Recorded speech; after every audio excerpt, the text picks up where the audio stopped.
Events and nights like this are really important. It's a time for us to gather and really reflect on the hard work that we've put into what we've done, and to be able to see it on a big screen, and to be here at TIFF Bell Lightbox honoring ourselves and our achievements. It's pretty special.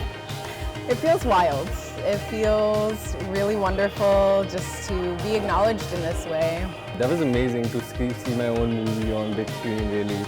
Like, you make something and then you're like, wow, this is on big screen. So yeah, it does make a difference. This is the place that so many great cinematographers, filmmakers has already stepped into, and now I'm here. And if I could go back to the beginning of my journey at Toronto Film School back in term 1, yeah, I would just tell my past self, just keep going, and you just don't know what the future holds and how amazing it's going to be. So this story actually doesn't belong to me. It belongs to Akwesasne. It belongs to the players. It belongs to, everyone on my reserve. So this is your story.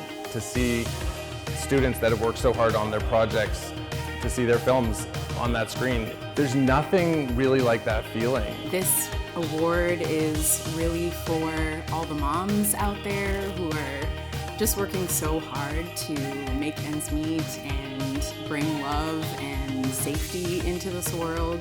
And it's just fun. I mean, we put in a lot of hard work. We work hard, we're obsessed with it, so it's fun to, be recognized for it. Oh, that was one of the most surreal experiences ever, to see the film being put up on screen, and what you intend to show the audience, and just seeing it happen, it was amazing. Thank you, Toronto Film School, for creating a little home for me. I don't know, I just found myself within these past 2 years, so thank you very much for that. Good night, everyone. Congratulations, and we'll see you at the movies.